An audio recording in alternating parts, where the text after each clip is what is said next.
Mes chers abonnés, bienvenue à vous. Merci du fond du cœur pour votre fidélité, votre écoute, et votre cœur ouvert à chaque histoire. Chaque vue, chaque commentaire, chaque partage me donne la force de continuer à écrire des récits vrais, tristes, puissants, comme la vie elle-même. Que la paix, la sagesse et la force soient toujours avec vous. Une jeune femme a méprisé l'avertissement d'un fou. Elle a tout perdu dans le feu, sa famille, sa maison, sa fierté. Mais dans ses cendres, elle a trouvé la prière. La folie, qu'elle avait rejetée, est devenue sa seule porte vers un pardon. Et au milieu des ruines, une rose rouge murmure encore la douleur et l'espoir de celle qui sut trop tard écouter. Le rire du fou. Le soleil commençait à décliner sur le petit village de Sambaré, laissant derrière lui des traînées de poussière dorée dans les ruelles étroites. Les cris des enfants, les rires, les voix des femmes revenant du puits se mêlaient au chant monotone du vent qui secouait les toits de chaume. Au cœur de cette agitation, Nafissa, drapée dans son pagne bleu brodé d'or, avançait à pas lents sur la grande place du marché. Elle tenait sa tête bien droite, le menton haut, les lèvres rouges comme un fruit mûr. Tous les regards, comme à chaque fois, se tournaient vers elle. Elle aimait ça, sentir sur sa peau l'admiration et l'envie. Ce jour-là, les marchands avaient disposé leurs étals de soieries, d'épices et de bracelets étincelants. Nafissa se pencha vers un étal pour examiner un collier d'ambre. Elle sourit à son reflet dans un miroir terni. À cet instant, un murmure étrange fit frissonner l'air autour d'elle. « Nafissa, attention !» Elle se retourna brusquement. Juste derrière elle, debout sur ses pieds nus crasseux, se tenait Saleh, le fou du village.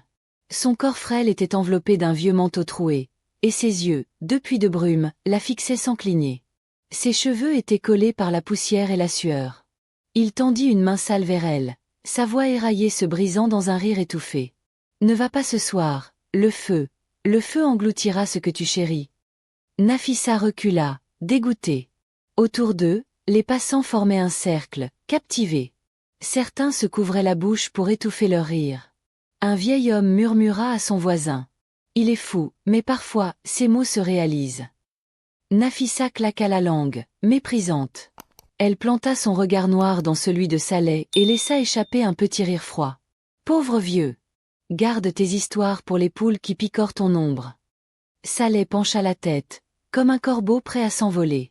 Il répéta plus fort, d'une voix sifflante. « Ne va pas, ce soir, tu n'écoutes jamais, le feu, le feu. » Ses paroles se perdaient dans l'air brûlant. D'un geste hautain, Nafissa fouilla dans sa bourse brodée et en sortit une pièce de cuivre. Elle la jeta aux pieds de Saleh qui ne se baissa même pas pour la ramasser. Elle tourna les talons, ses bracelets tintant à ses poignets. Derrière elle, les rires étouffés reprirent. Les enfants se mirent à courir après le fou, le traitant de « chien galeux ». Mais Saleh ne bougea pas. Son regard resta fixé sur Nafissa, s'éloignant, auréolé de sa fierté aveugle. Dans la poussière qu'elle laissait derrière elle, Saleh se mit soudain à rire, un rire rauque, inhumain, qui fit frissonner un chien errant couché à l'ombre. Sur le chemin de la grande maison familiale, Nafissa rejeta la scène de son esprit. Elle avait bien mieux à penser.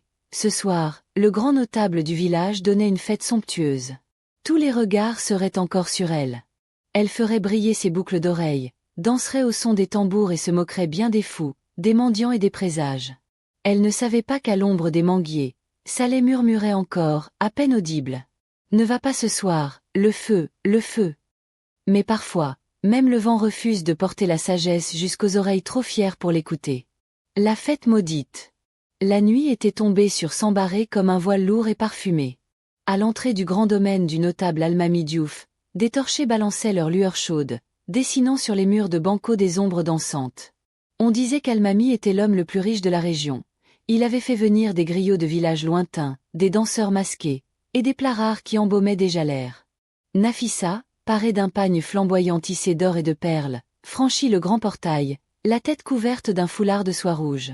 Sa brûlante arrogance rayonnait autant que la lumière des torchers. Autour d'elle, les jeunes femmes chuchotaient, les hommes la dévoraient des yeux. Elle aimait cela plus que tout, sentir l'envie glisser sur sa peau comme un bijou invisible. Dans la grande cour, des tapis avaient été étendus à même le sol. Des jarres de vin de palme circulaient. Les griots faisaient vibrer les cordes de la kora, tandis que de jeunes garçons allumaient des feux de bois, sur lesquels rôtissaient des moutons entiers. Tout à coup, Nafissa entendit un raclement derrière elle. Elle se retourna. Près d'un manguier, un vieil homme était là, recroquevillé sur lui-même. Saleh, le fou. Sa silhouette frêle semblait flotter dans la fumée des feux. Il marmonnait, ses lèvres noires remuant sans cesse. Le feu, le feu, le feu va danser ce soir. Une serveuse en boubou blanc, un plateau d'igname rôti sur la tête, chuchota à Nafissa. Laisse-le, ma sœur. On dit qu'il est né fou, mais parfois, ses mots sont comme des flèches. Nafissa éclata d'un rire bref, sans joie. Que ces flèches me touchent alors. Je suis protégée. Je suis bénie. Elle détourna les yeux et se laissa entraîner vers le cercle des danseurs. Les tambours résonnaient si fort qu'on en sentait les battements jusque dans les côtes. Nafissa claqua des doigts, sa taille se balançant. Des hommes s'écartaient pour lui faire place. Ses bracelets tintaient. Au milieu de la ronde, ses hanches ondulaient comme un serpent sous la lune. Elle oublia Saleh. Elle oublia ses murmures. Dans l'ombre, pourtant, le fou ne la quittait pas des yeux. Il battait la cadence avec ses mains noircies, ses ongles fendus, comme s'il attendait que la prophétie prenne racine. Il parlait tout bas. Le feu est déjà là, sous la musique, sous les rires. Des jarres de vin se vidaient. Les hommes riaient de plus en plus fort. Nafissa jeta sa tête en arrière, ses cheveux noirs fouettant l'air. Un jeune homme ivre tenta de l'attraper par la taille, elle se dégagea, riant encore. Mais dans le coin de la cour, là où les torchers s'entrechoquaient, un PAN de tenture s'enflamma sans bruit. Personne ne vit la première langue de flamme dévorer un rideau de soie. Les rires couvraient déjà le crépitement sinistre. Près du manguier, Saleh se balança d'avant en arrière, son rire à lui se mêlant au battement du tam-tam. Ses dents gâtées brillaient sous la lueur vacillante. Le feu, la danse du feu commence. Et Nafissa, au cœur de la ronde, ferma les yeux, souriante, ignorant encore que ce soir, ses plus beaux bijoux, ses proches, son nom tout allait brûler comme un chiffon jeté aux flammes. Les premières flammes. Le tam-tam battait si fort qu'il faisait vibrer la terre sous les pieds nus des danseurs. Nafissa, au centre du cercle, tourbillonnait, les bras levés vers le ciel sombre où une lune voilée s'accrochait entre deux palmiers. Autour d'elle, les jeunes filles tapaient des mains, les hommes criaient son nom pour l'encourager.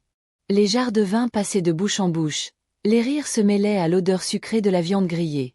Tout semblait figé dans une ivresse sans fin. Mais derrière les tentures qui décoraient la grande cour du notable, le feu, lui, n'était pas ivre. Il avançait, silencieux d'abord, sournois comme un serpent de braise. Une flamme, puis deux, léchèrent la soie tendue le long des poutres en bois sec. Les premières étincelles sautèrent, atterrissant sur une natte de raffia. Personne ne vit la fumée s'épaissir au-dessus des danseurs. Près du manguier, Saleh, le fou, avait cessé de murmurer. Il fixait Nafissa, immobile, comme une statue possédée. Ses lèvres tremblaient, mais aucun son n'en sortait plus. Soudain, un craquement sinistre couvrit la musique. Un jeune garçon, assis près d'un brasero, leva les yeux et vit les flammes s'enrouler autour des poutres. Le feu! Hurla-t-il. D'abord, personne ne réagit. On crut à une plaisanterie. Mais quand une poutre en flammes s'effondra dans la cour, tout bascula. Les femmes poussèrent des cris stridents, les enfants pleurèrent. Les danseurs se dispersèrent, piétinant nat et plat. Nafissa, prise au milieu du tumulte, perdit l'équilibre. Une jarre de vin se brisa à ses pieds. Des hommes trébuchaient sur elle, la repoussant sans la voir. Ses bracelets tintèrent une dernière fois avant qu'ils ne se brisent contre la pierre. Une épaisse fumée envahit ses narines. Nafissa essaya de se relever, mais une bousculade l'écrasa de nouveau au sol. Elle toussa, ses yeux la brûlaient. Elle aperçut entre deux silhouettes la silhouette frêle de Saleh, debout dans la fumée, bras écartés comme s'il voulait embrasser l'incendie. Son rire résonna, creux, effrayant. « Je t'avais dit. Nafissa, le feu prend ce qu'on ne respecte pas. » Elle rampa, ses mains ensanglantées, son foulard arraché. Son cœur battait plus vite que les tambours qui s'étaient tus. Les cris, les flammes, la fumée, tout n'était plus qu'un tourbillon de cauchemar. Elle aperçut la grande porte du domaine, grande ouverte, des silhouettes s'y engouffrant comme un troupeau affolé. Mais quand elle tenta de se lever encore, une poutre s'écrasa non loin d'elle, la repoussant vers la chaleur dévorante. Des images traversèrent son esprit. Son père, sa sœur, son petit frère qu'elle avait laissé près des tentures. Où était-il? Vivant? Déjà englouti? Dans un dernier effort, Nafissa se hissa sur les genoux.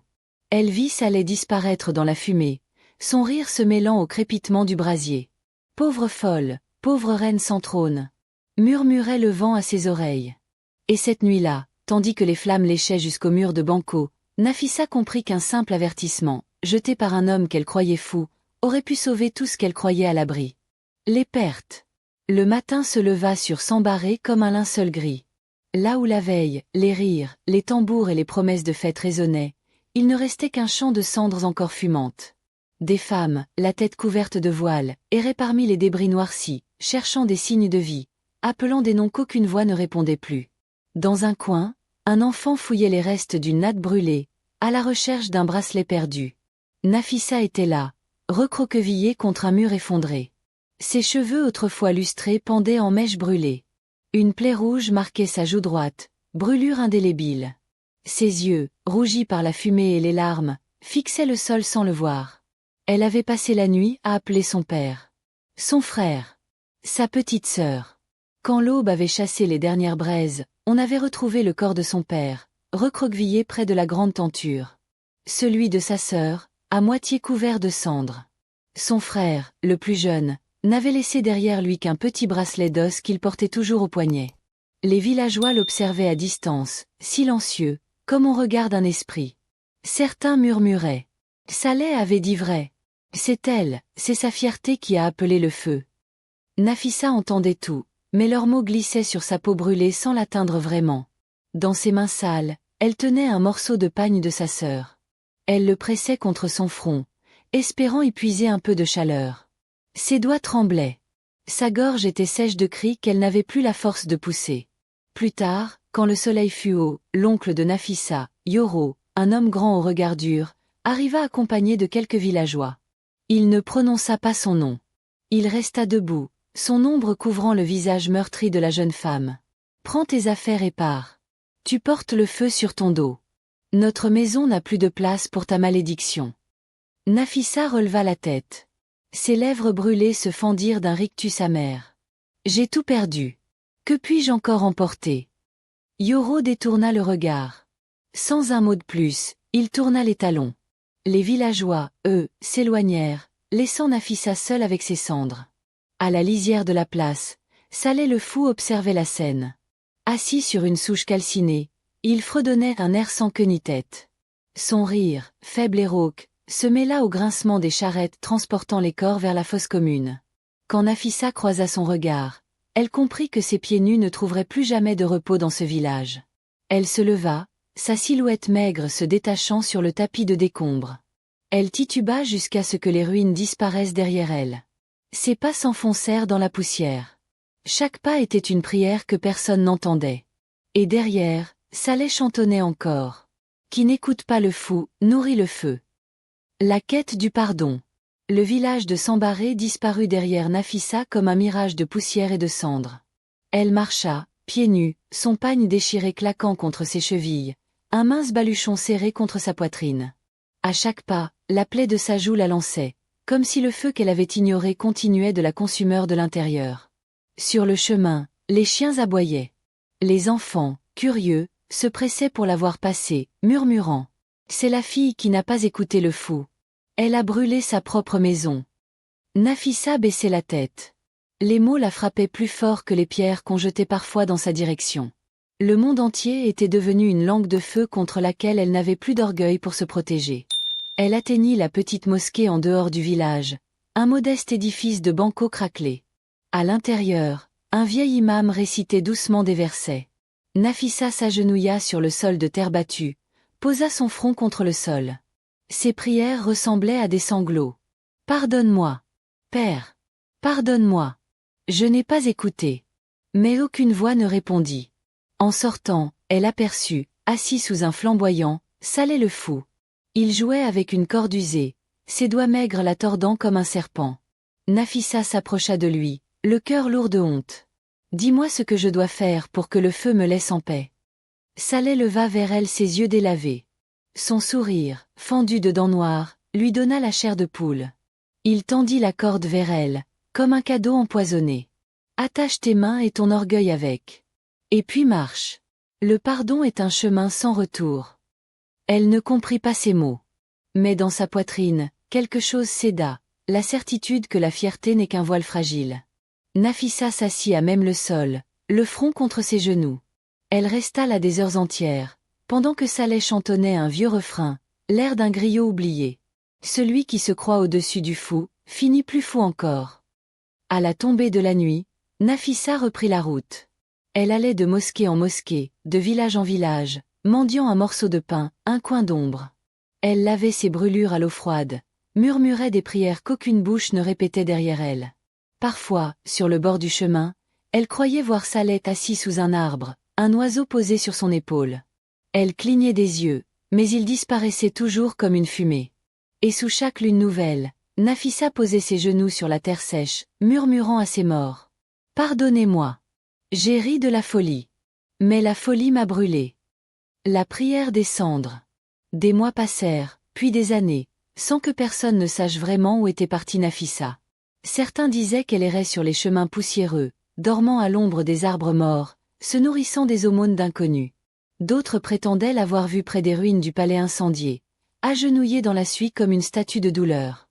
Une nuit, quand la saison sèche étouffait encore les champs craquelés, Nafissa revint à s'embarrer. Personne ne la vit franchir la vieille porte du village. Les maisons étaient endormies, et la lune, haute et pâle, versait une lumière de cendre sur les ruelles. Elle se tint un long moment devant ce qu'il restait du domaine du notable Almami. Là, sur cette terre noircie, ses rires d'autrefois s'étaient éteints à jamais. Elle s'agenouilla. Ses mains maigres creusèrent la poussière. De ses lèvres sèches s'échappa une prière brisée. Que la cendre porte mes maux. Que la nuit entende mes fautes.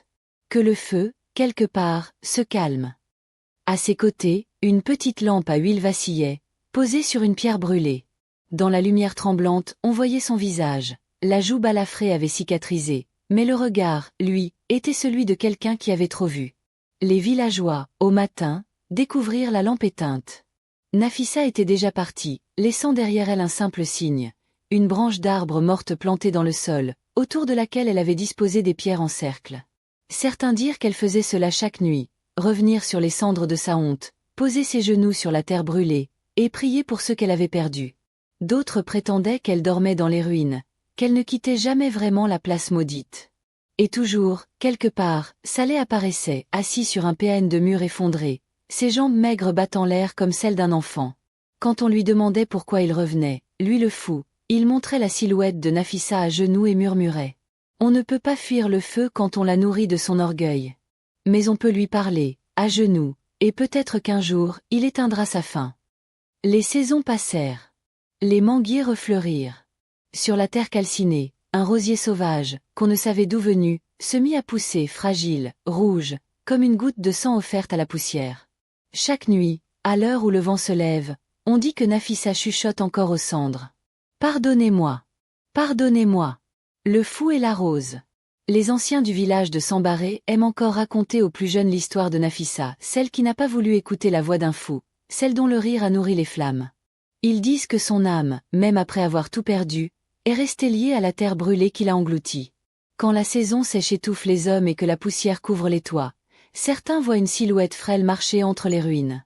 C'est Nafissa, disent-ils, drapée dans un pagne gris comme les cendres, une lampe à huile serrée contre sa poitrine. Elle avance, pieds nus, sans bruit, comme une ombre qui cherche la paix.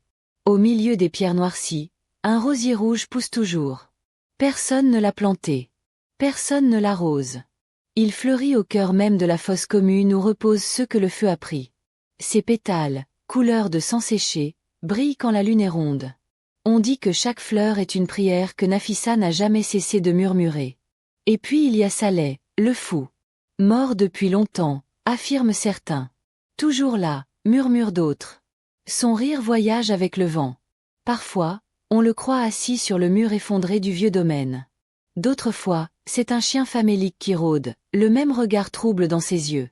Quand un voyageur de passage s'arrête pour contempler la rose solitaire, les anciens lui soufflent. « Penche-toi, écoute bien.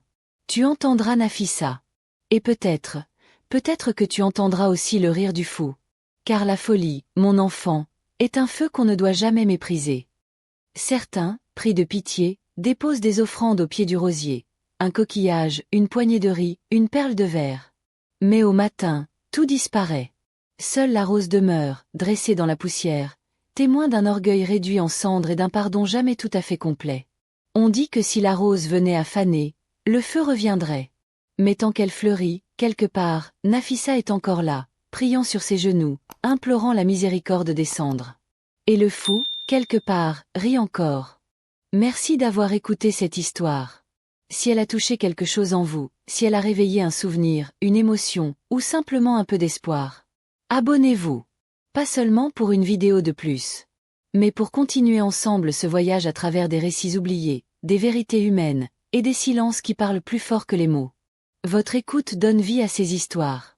Merci d'en faire partie.